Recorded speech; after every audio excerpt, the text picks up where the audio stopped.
Into this battle of death and despair came the United States in the spring of 1917, despite President Woodrow Wilson's promise that the U.S. could stay neutral. So far as I can remember, this is a government of the people, and this people is not going to choose war. Most Americans, though they felt sympathy for the plight of Europeans, saw no reason to join a fight 3,000 miles away. At the time of Wilson's second inauguration, immigrants constituted 1/3 of the United States population. More than 8 million German Americans lived in the U.S. and naturally felt sympathy toward their former homeland. America had the closest ties with the Allies. The U.S. shared a common language and history with England and many democratic institutions. America traded with Great Britain and France twice as much as with Germany, and stories of German war atrocities had outraged many citizens of all ethnic backgrounds. Still, most Americans wanted to remain neutral, but that was not to be, primarily for two reasons. America entered the war largely to ensure that the Allies would be able to repay the huge debts owed to the United States, and America had to prevent Germany from threatening U.S. shipping. A change in American attitude occurred when the British ship Lusitania was sunk by a German U-boat. Of the 1,198 who were killed, there were 128 Americans.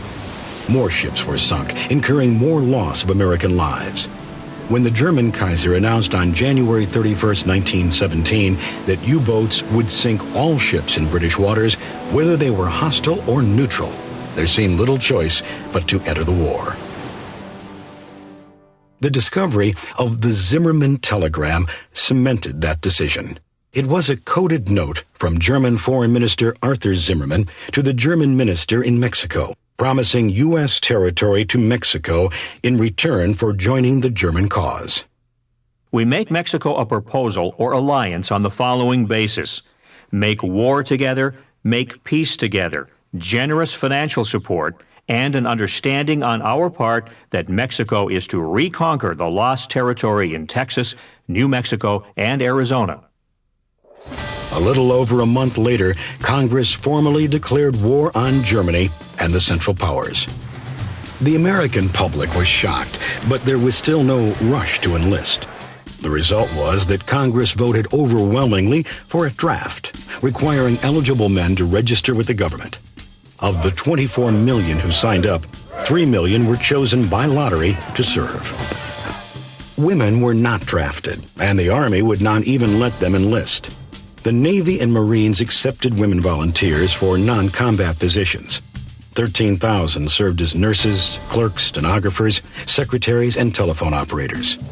Women could become Army nurses, but they did not receive the benefits, equal pay, or military rank of Army men. The number of African Americans who served in World War I was double their proportion in the general population. African American soldiers were segregated into separate units and living quarters, and were not allowed to join the Navy or the Marines. For the first time in history, some African Americans were trained to be Army officers, though they were only allowed to be in charge of African American troops. The renowned all-African American 369th Infantry Regiment, dubbed the Harlem Hellfighters, saw more continuous duty on the front lines than any other American regiment. 2 of the 369th soldiers were the first Americans ever to receive the French military honor, the Cross of War.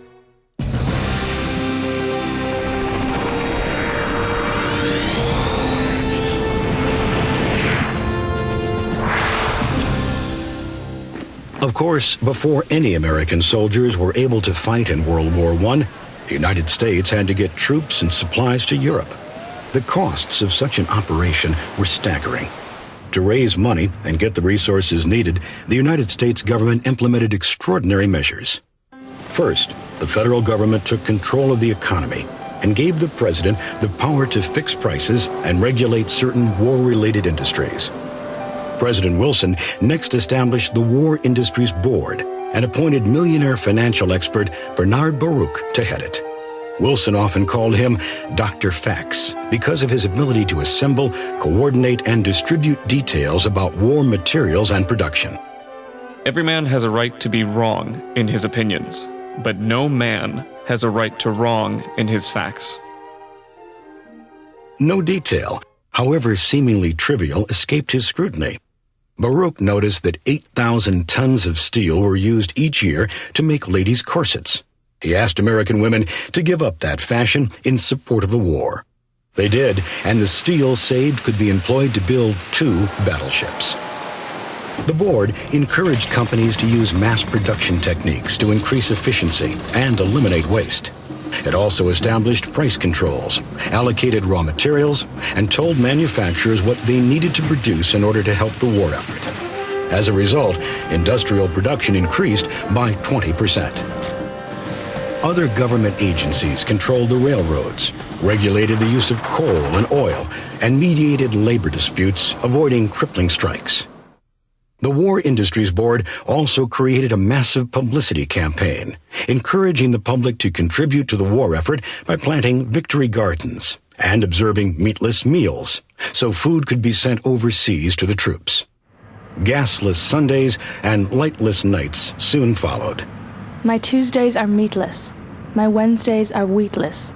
I'm getting more eatless every day. In order to conserve energy, the War Industries Board even adopted an idea first championed by Benjamin Franklin: daylight savings time, to take advantage of the longer days of summer and use less electricity. And finally, to raise the $33 million cost of the war, the government took 2 actions. First, it established an excess profits or war profits tax on corporate earnings and higher income taxes on wealthier citizens. Taxes were raised on tobacco, liquor, and luxury goods as well. These actions collected about 1/3 of the money needed. The rest was raised by appealing to Americans' strong sense of patriotism. Liberty bonds were sold. These, in essence, loaned money to the government to fight the war. Movie stars and newspapers, parades and billboards all carried the message to buy bonds. Amazingly, on average, every adult American lent the war effort about $400, a large amount at the time. Even with the money necessary to fight the war, the government realized they would need the popular support of Americans, most of whom had been either neutral or openly against involvement. Therefore, President Wilson appointed a former muckraking journalist, George Creel, to head the Committee on Public Information, our nation's first propaganda agency. Creel was a giant when it came to advertising and public relations. He called his committee the world's greatest adventure in advertising. Creel convinced the best writers, artists, musicians, and advertising people of the day to help him sell the war. From booklets and books for Americans in various languages to anti-government propaganda messages for our enemies. Creel even got into the movie business with features such as Under Four Flags, with the help of famous film director D.W. Griffith. These pro-war movies were not only hits, they actually made money for the cause. $852,744. Remarkable when you realize that it only cost a nickel to see a movie back then. Simply put, Creel helped make an unpopular war popular.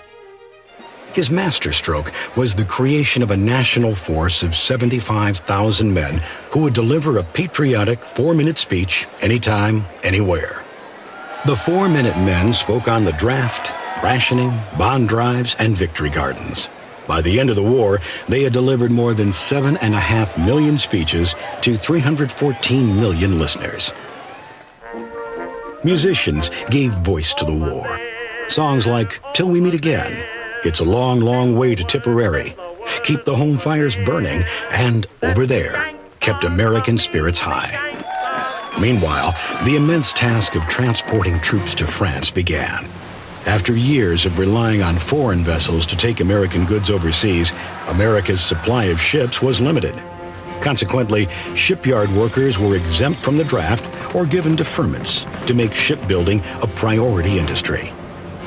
A new construction technique called fabrication, a process by which parts were built elsewhere and then assembled in a central shipyard, substantially reduced the time needed to build ships. The system worked and worked well.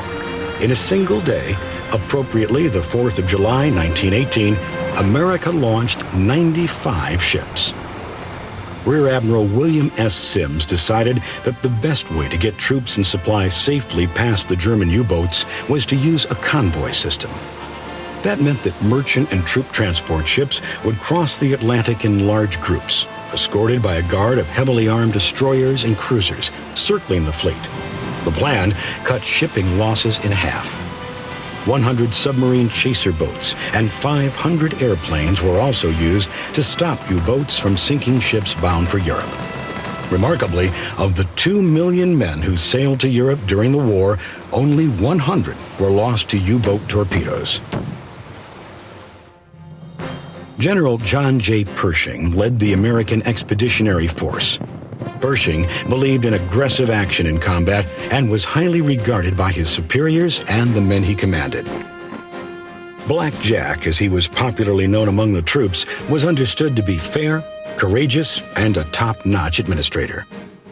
At first, American troops were employed mainly as replacements for European casualties.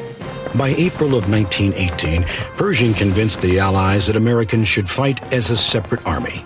We came American, we shall remain American, and go into battle with Old Glory over our heads. I will not parcel out American boys. Accordingly, American soldiers, called doughboys because of their white belts that they cleaned with pipe clay or dough, fought together under the command of French Marshal Ferdinand Foch. By now, the government of Russia had been overthrown by the Bolsheviks, led by Vladimir Lenin. And Russia withdrew from the war, signing a peace treaty with Germany. This meant the Germans could now consolidate their army and concentrate on a single front. By May of 1918, the Germans managed to get within 50 miles of Paris. America had arrived over there just in time to help stop the German advance at Cantigny. A few weeks later, the doughboys helped thwart the German attacks at Château-Thierry and below Wood and Reims. In late summer, the Allies, with America's help, triumphed in the Second Battle of the Marne, and in September mounted offensives against Germans at Saint-Mihiel and in the Meuse-Argonne regions, where 1.2 million U.S. troops fought. By October, it was clear the tide had turned against Germany and the Central Powers, as German troops began to retreat all along the front. The victory was not without devastating cost, however. All told, the United States lost 48,000 men in battle.